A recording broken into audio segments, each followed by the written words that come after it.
foram dispersos pela perseguição que sucedeu por causa de Estevão, caminharam até Fenícia, Chipre e Antioquia, não anunciando a ninguém a palavra, senão somente aos judeus. E havia entre eles alguns varões de Chipre e de Cirene, os quais, entrando em Antioquia, falaram aos gregos, anunciando o Senhor Jesus. E a mão do Senhor era com eles. E grande número creu e se converteu ao Senhor. E chegou a fama destas coisas aos ouvidos da igreja, que estava em Jerusalém, e enviaram Barnabé até Antioquia, o qual, quando chegou e viu a graça de Deus, se alegrou e exortou a todos a que, com firmeza de coração, permanecessem no Senhor, porque era homem de bem e cheio do Espírito Santo de fé. E muita gente se uniu ao Senhor. E partiu Barnabé para Tarso, a buscar Saulo, e achando-o, conduziu para Antioquia. E sucedeu que todo um ano se reuniram naquela igreja e ensinaram muita gente. E em Antioquia foram os discípulos pela primeira vez chamados cristãos. Você crê que essa é a palavra de Deus? Tome seu assento, em nome de Jesus. Eu quero falar neste tempo que eu tenho sobre as marcas de uma igreja saudável. Neste texto que nós vamos falar aqui, enquanto o Senhor falara comigo, por convite do presbítero Joabe, o Senhor ministrou meu coração para pregar à minha igreja essa palavra, marcas de uma igreja saudável. O período que nós conhecemos aqui do capítulo de número 11, o próprio texto diz, a partir do verso 19, é após morte do nosso irmão Estevão, um diácono, cheio do Espírito Santo, e que, mesmo sendo diácono com um chamado para servir as viúvas, ele era tão cheio do Espírito Santo, e a chamada dele era tão grande, que era maior do que havia sido ordenado, porque através da vida dele, os judeus não conseguiam contestar o que ele pregava e o que ele ensinava, porque ele não tinha defeitos na sua fala sobre Jesus, e usando também o Pentateuco. Através da sua fala e do seu ensino, também Estevão, por intermédio do Espírito Santo, acontecia o que nós conhecemos biblicamente como milagres, porque a Bíblia diz sinais, prodígios e maravilhas.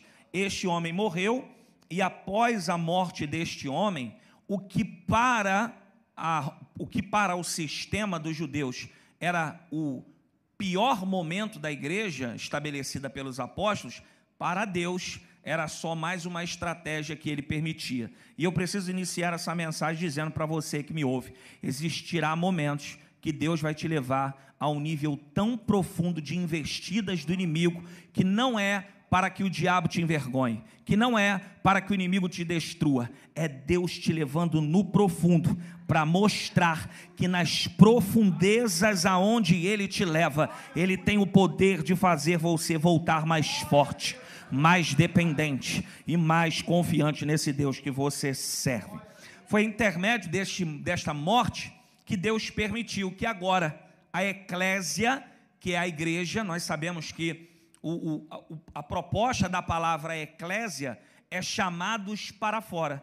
Só que antes da morte de Estevão, todos, mesmo sabendo que a igreja tinha sido chamada para fora, estavam todos do lado de dentro. Então basta morrer um, que Deus permitiu a dispersão dos crentes. Por conta da investida de Herodes, por conta da investida do governo dos judeus, os crentes foram subdivididos. Uns foram para outros lugares, Antioquia e, como foi dito aqui, Chipre, Fenícia, mas isto não estava fora dos planos de Deus, porque aquilo que para os judeus era uma dispersão, onde haveria uma falta de união, para Deus, Deus não estava espalhando, Deus estava dividindo e enviando os crentes perseguidos para serem percursores do Evangelho em outras nações, para cumprir o que Cristo disse, e por todo o mundo anunciando o Evangelho a toda criatura. E aí o interessante aqui também é que este grande avivamento pós a morte de Estevão é precisamente em Antioquia. Sendo Antioquia, nós vamos ver aqui no capítulo de número 19, que em Antioquia é a primeira vez, porque se você ver nos primeiros versículos, do versículo 19, você vai perceber que os cristãos que saíram de Jerusalém, perseguidos, eles não pregavam para os gregos, não pregavam para os gentios, porque ainda existia uma barreira, a barreira da religiosidade, a barreira de alguns, aqui na nossa igreja não, mas em outras tem, aqueles que são crentes há 60 anos, que não conseguem entender que existem outras pessoas que vêm, não da mesma maneira que a nossa, e que Cristo quer as usar, Cristo quer glorificar o nome sobre a vida delas, e aí foi por intermédio deste grande avivamento em Antioquia, que Deus, por intermédio destas pessoas que serão enviadas e usadas, será a primeira vez que o evangelho de Jesus sairá de uma placa que parece ser somente aos judeus, e os gregos e gentios se tornarão uma só família. Aquele que nasceu e aquele que não nasceu tem o mesmo mérito diante de Jesus. Aquele que fez bem a vida toda e aquele que não fez e decidiu seguir, estará escrito no mesmo livro da vida, porque o sangue de Jesus deu salvação para o rico, mas também deu para o pobre, deu para quem tem estudo, mas deu também para o analfabeto, deu para quem nasceu agora e deu também para quem é idoso, porque quando Cristo se entregou na cruz, Ele se entregou pela humanidade. Louvado seja Deus. E aí eu queria aqui pelo menos falar 3 marcas de uma igreja saudável. A primeira marca está no capítulo 11, versículo 25. Se puderem projetar aí, por favor. O versículo 25 diz assim: e partiu Barnabé para Tarso, a buscar Saulo, e achando-o, o conduziu para Antioquia. A primeira marca de uma igreja saudável é a liderança capacitadora. Quando Barnabé, porque a Bíblia diz que os rumores do avivamento de Antioquia chegaram na igreja sede de Jerusalém, e de repente a igreja sede disse: Barnabé, você é o nosso missionário, você é um dos principais e mais antigos da igreja de Atos. Então vai lá em Antioquia ver o que está acontecendo. Vai lá em Antioquia verificar se esse avivamento é um avivamento genuíno. E quando Barnabé chega em Antioquia, o próprio texto diz que ele fica perplexo pelo avivamento que Deus projetou naquele lugar. Só que Barnabé é um líder capacitador. Barnabé olha para Antioquia e vê que tem muito trabalho para fazer ali, ele não pode fazer sozinho. Barnabé não é centralizador. Então o que Barnabé pensa?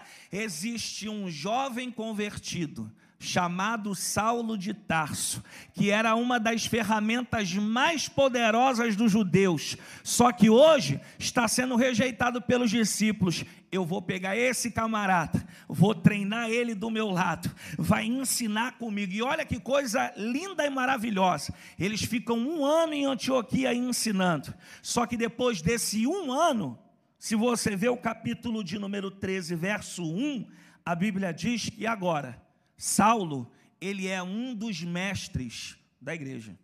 E se você ver o capítulo 14, pastor João, a Bíblia não diz mais Barnabé e Paulo e Saulo, agora diz Paulo e Barnabé. Porque uma das evidências de um líder transformador é alguém que pega alguém que não tem nada para proporcionar, ensina ele, tem tempo com ele, discipula a vida dele, capacita ele, envia ele e não tem medo, nem usurpação desta pessoa viver uma vida maior ministerialmente do que a dele.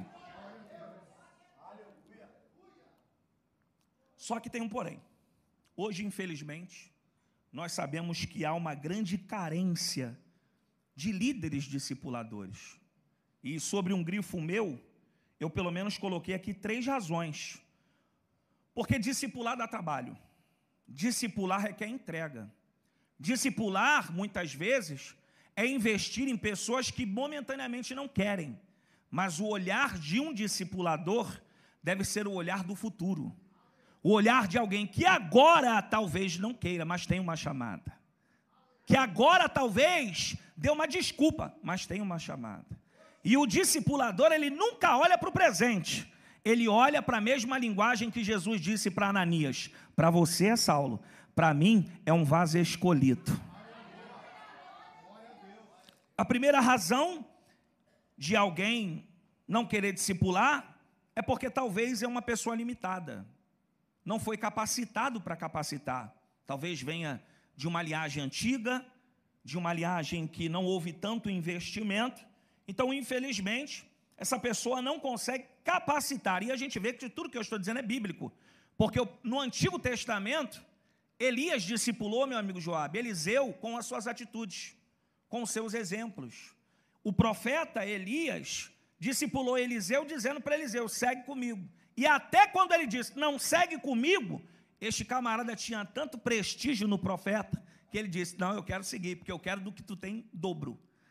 Eu quero servir a Deus duplicamente daquilo que você faz. O discipulador, ele tem também esse poder de transmitir à pessoa uma paixão pela obra de Deus, e essa pessoa querer viver para a obra de Deus. O segundo exemplo de alguém que por acaso não discipula, não capacita, é porque até são capacitados, mas não querem gastar o seu tempo. Existem pessoas, e eu ouvi uma infelicidade uma vez de um obreiro, que ele disse assim: eu comecei uma igreja do zero, construí ela toda, e se tiver que dar uma igreja hoje para um pastor, eu vou dar uma igreja para ele, que ele tem que sofrer o mesmo que eu sofri. Irmãos, Deus nos trouxe, como o apóstolo Paulo disse. Um dia Paulo parou tudo e disse assim: o que eu faço, e o que eu vivo, e o que eu sofro, é para o progresso do evangelho. Procope, o grego da palavra progresso é procope. Procope, no Novo Testamento, significa construtores de estradas. Paulo está dizendo: eu construo para outros virem depois de mim passar. Oh, louvado seja Deus. Jesus disse: eu sou o caminho, a verdade e a vida. O que você planta hoje, outras pessoas vão desfrutar. O que você semeia hoje no reino de Deus, os teus filhos irão viver. Eu não duvido do poder de Deus para alguém que vive a sua obra, que se entrega para a sua palavra. Os seus filhos desfrutarão daquilo que você faz no reino de Deus. E o terceiro exemplo eu considero o pior deles. São aqueles líderes que se sentem ameaçados, que não discipulam, não capacitam, não ensinam, porque podem perder o seu espaço, podem perder o seu lugar. Eu só quero relembrar a nossa igreja que não existe uma posição única para nós. Deus tem uma chamada individual para todos. E tem espaço na igreja para todos trabalharem, e tem espaço fora da igreja para todos trabalharem. Segunda característica de uma marca, ou segunda marca de uma igreja saudável é: o membro conhece e usa os dons espirituais. Atos capítulo 13, versículo de número 1, o texto vai dizer: havia alguns profetas e mestres. Perceba que um ano antes, Barnabé está indo com Saulo. Um ano antes, não tem mestres desenvolvidos. Um ano antes, não tem profetas se manifestando. Mas depois de um ano, esta igreja não só vive de avivamento, mas essa igreja vive de ensino. Essa igreja não vive só de ensino, mas há profetas de Deus se manifestando como resposta dos céus sobre aquele lugar. E eu também tenho um convite para os membros nesta noite. Deus, Ele quer que nós conheçamos e usemos os dons que Ele entregou a você e a mim. Deus entregou a você um dom, e este dom precisa ser praticado no corpo de Cristo. E eu fico humanamente muito decepcionado quando eu converso com pessoas e vejo pessoas dizendo: eu não faço isso porque não tenho tempo, eu não faço isso porque eu faço isso. Irmãos, o dom que você tem, o dom que eu exerço e que você exerce, nós prestaremos diante de Deus a conta. E não adianta ninguém querer dizer: Senhor, eu não fiz porque o pastor fez isso, eu não fiz porque não me deram oportunidade. Como assim? Cuidado, essa desculpa não vai colar diante de Deus. Tá bom? Se você ver aqui, Atos capítulo de número 12, a Bíblia diz que Pedro era preso na prisão, mas a igreja fazia o quê? Orava, exercia o dom que foi entregue a ela. A igreja entendeu que se ela clamasse, Deus poderia fazer algo que humanamente ela não poderia fazer. Então, cada um recebe do Espírito Santo uma determinada habilidade espiritual para fazer o seu papel na igreja. Não enterre o seu talento, não despreze o dom que Deus te deu, porque quando você exerce ele, quando o outro exerce, quando eu exerço, o corpo de Cristo é glorificado. Terceira marca de uma igreja saudável, uma igreja que se parece com Cristo. Uma igreja que tem a identidade de Cristo. Uma igreja que quando passa, ela passa representando o seu Senhor. Atos capítulo 11, coloque por favor, versículo de número 26. E sucedeu que todo um ano se reuniram naquela igreja e ensinaram muita gente. Em Antioquia foram os discípulos, pela primeira vez, chamados cristãos. Aqui, essa igreja é uma igreja que o tema principal durante esse 1 ano de ensino é Jesus. Aqui é pregado os 3 anos e meio que Jesus viveu. Aqui é pregado os piores momentos dos 3 dias que Jesus precisou passar para ressuscitar. E aqui também nesta igreja é pregado que ele ressuscitou e que ele salvou a igreja das garras do inimigo. Eu penso que nós podemos pregar sobre Moisés, podemos pregar sobre Gideão, podemos falar talvez das estatutas, podemos falar das reformas cristãs, mas se tem uma coisa que não pode faltar na nossa boca, é um Cristo que ressuscitou, é um Cristo que morreu pela sua igreja, é um Cristo que disse que as portas do inferno não prevalecerão contra a sua igreja. Viva Cristo, pregue Cristo, se entregue por Cristo, porque Ele é o nosso Senhor. Louvado seja Deus. E aí, caminhando para encerrar, eu falei aqui sobre as características de uma igreja saudável. E eu disse aqui na terceira que uma igreja se parece com Cristo. Uma igreja que parece com Cristo tem 100%, não é 99%, é 100%, da doutrina desta igreja baseada na Bíblia. E aí nós começamos a entender pelo menos 2 fatores que nos preocupam. E quando eu digo isso, meus irmãos, igreja do Senhor, é a nível cristianismo.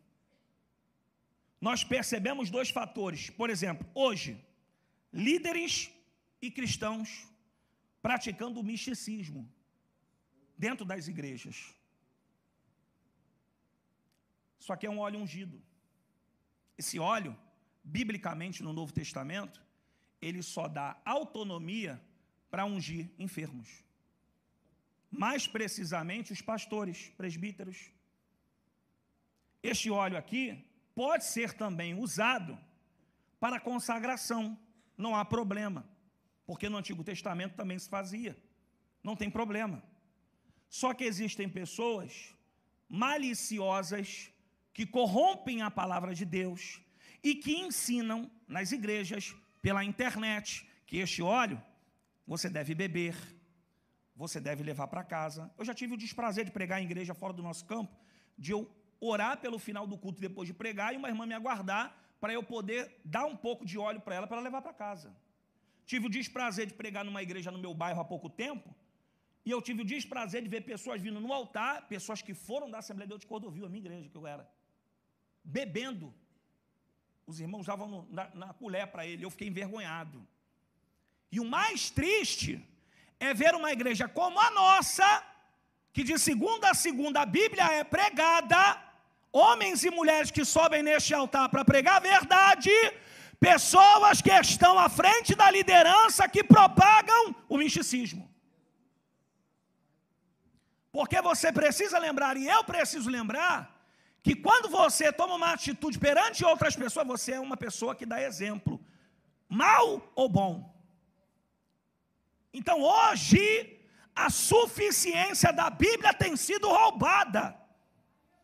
Porque o óleo me traz uma mística, uma esfera. E aí você vê em muitos lugares por aí, a vassoura ungida, o óleo ungido, o papel ungido.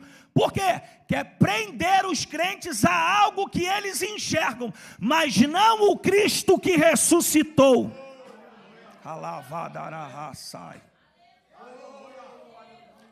Que é isso, irmão? 1 Timóteo capítulo 6, versículo 3, se alguém ensina alguma outra doutrina, e não se conforma com as sãs palavras de nosso Senhor Jesus Cristo, e com a doutrina que é segundo a piedade, é soberbo, e nada sabe, mas delira acerca de questões e contendas de palavras, das quais nascem invejas, contendas, blasfêmias, ruins suspeitas.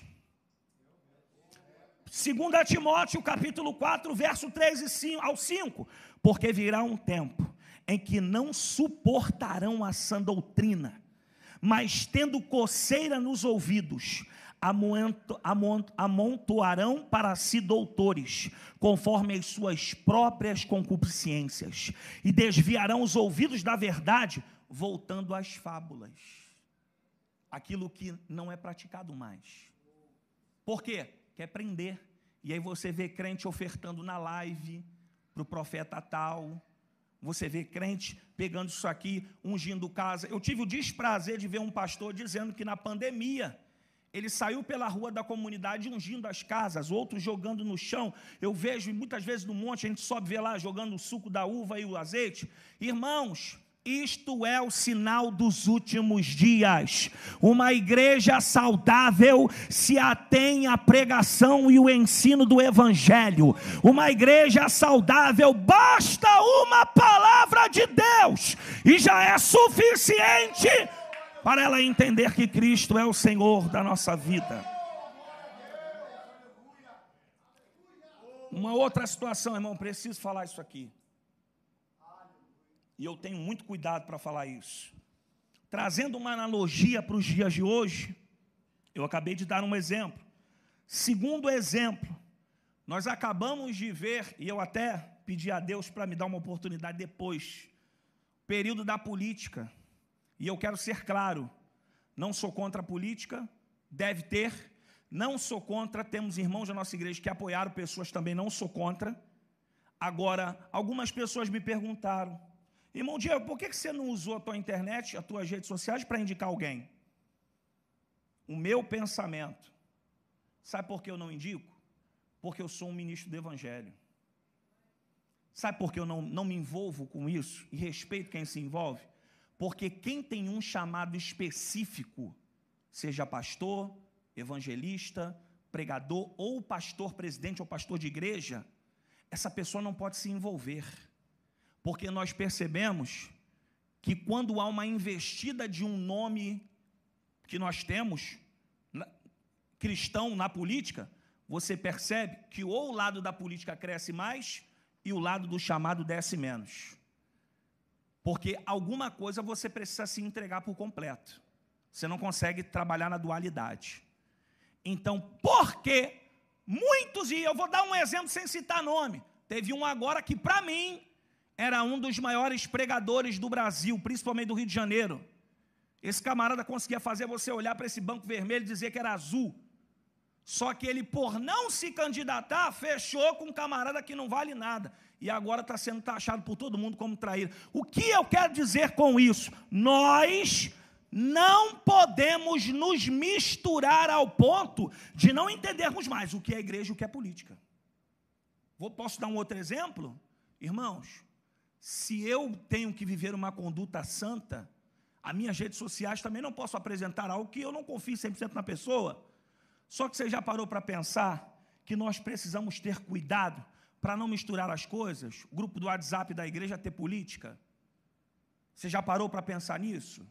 Nós não podemos influenciar pessoas sobre uma política que talvez essa pessoa, induzida por nós, vote nessa pessoa e lá na frente essa pessoa não faça aquilo que ela prometeu. Então o que eu faço? Faço o que Jesus disse da sua palavra pelos seus apóstolos. Ore pela sua liderança, ore pelo Brasil, ore pelos líderes. Você não precisa orar específico. Senhor, levanta homens que tenham temor, sejam crentes ou não sejam crentes. E para resumir esse balaio todo, sabe o que eu vi? Muita gente, e eu fico feliz, porque quem investe pesado, mas no reino também investe. Ok, mas eu vi muita gente parando de falar com outras, porque direita e esquerda, por isso, por aquilo, por A ou por B. Eu vi muita gente entrando em problemas, em guerras, como o pastor acabou de falar aqui. A guerra que Davi não entrou era desnecessária. Então tem muita gente perdendo a saúde espiritual por guerras que não são nem delas. Existem pessoas que investiram a sua vida numa candidatura de alguém, mas dentro da igreja só fica sentado no banco e não serve a Jesus por nada. Eu esperava esse silêncio.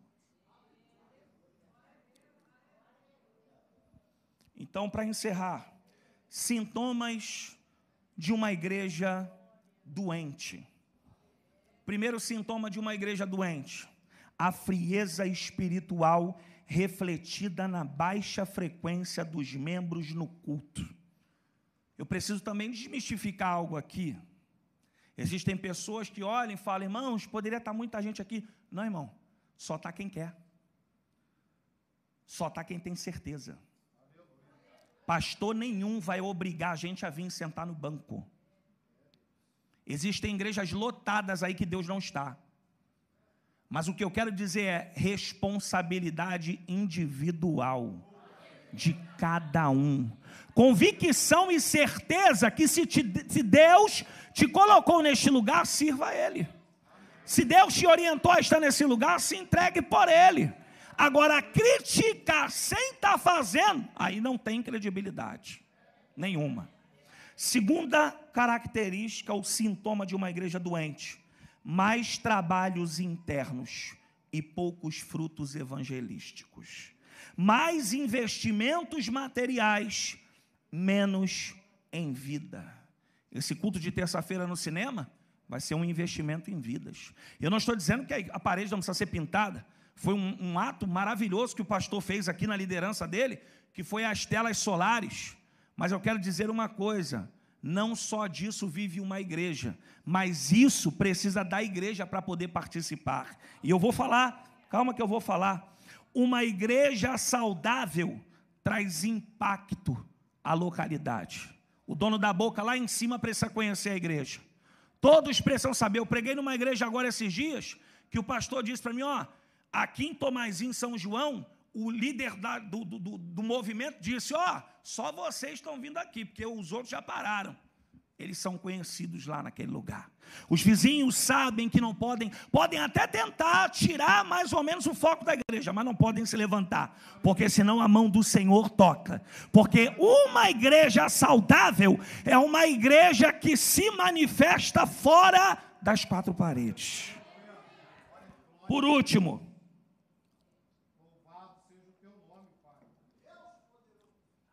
terceiro sintoma e último de uma igreja doente: essa igreja cria expectativas. Escute isso, irmãos, em nome de Jesus. Esta igreja cria expectativas fantasiosas sobre o cuidado pastoral. Os membros acham que tudo na igreja só o pastor tem que fazer. Furou o pneu do carro lá fora. Tá vendo? O pastor não estava lá, passaram, furaram o pneu e não fizeram nada. O banheiro está todo sujo, está vendo? O pastor não estava lá, não fizeram nada, os pastores não estavam lá, a liderança não estava lá. É impossível um membro saudável não ver uma criança colando chiclete debaixo do banco e não alertar ela de não fazer. É impossível um membro saudável não estar dentro do banheiro e ver uma torneira aberta e não fechar. É impossível um membro saudável não se convalescer com as coisas do reino de Deus. Uma igreja saudável vê em seus líderes como capacitadores dos membros para fazerem a maior parte da obra de Deus. O pastor da igreja e os seus auxiliares são como uma comissão técnica que dá o norte, que orienta, que diz aonde tem que... Eu não assisto, mas eu amo a estratégia do futebol americano, porque são 2 times em um, Wesley. Um time entra em campo para atacar contra a defesa do outro time. Depois troca, sai o ataque e entra a defesa. Cada um tem a sua função, mas é um técnico com uma comissão que diz: você, deixa eu ver aqui, teu corpo está bom para ser defesa, vem para cá. Você corre bastante, magrinho, vem para o ataque. Eu quero que você faça assim, você vai correr só a lateral, é aqui que você vai fazer. Mas tem pessoas hoje que não fazem a sua parte e dizem: é culpa do pastor, é porque o pastor não viu. Olha a situação, é tudo do pastor. É tudo, isso aqui é, não. Você já parou para sentar com o teu pastor e perguntar: pastor, o senhor está precisando de alguma coisa? Irmãos, honrar não é puxar saco. Honrar é você fazer o teu líder, seja pastor ou líder de departamento, se sentir cuidado. Porque é possível que eu e você estejamos dormindo na madrugada e os nossos pastores estão orando por nós. Para terminar, Apocalipse, capítulo 2. Coloca, por favor, aí. Versículo de número 5. Lembrem. Opa, essa tradução aí não. Apocalipse, capítulo 2, versículo de número 5. Lembra-te, pois, de onde caíste. Sabe por que eu falei não essa tradução? Porque ali está falando no plural. Aqui é individual. Lembra-te, pois, de onde caíste, e arrepende, e pratica as primeiras obras. Quando não, brevemente a ti virei, e tirarei do seu lugar o teu castiçal, se não te arrependeres.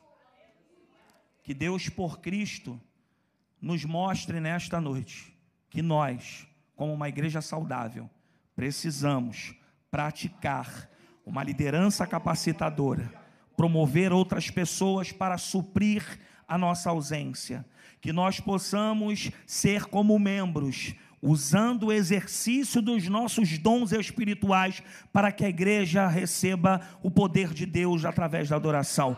Que nós possamos ser uma igreja que tanto dentro do culto quanto fora dele carregarmos a essência da identidade de Cristo. E que nós possamos afastar de nós todo misticismo, todo mundanismo, toda frieza espiritual, todos os trabalhos que nos consomem braçalmente, mas que não alcançam outras vidas, e que nós possamos criar expectativas que Deus, usando através da nossa fraqueza, quando eu e você nos juntamos, nós somos um exército forte, corajoso, cheio da virtude do Espírito Santo de Deus. Fique com esta palavra em nome de Jesus.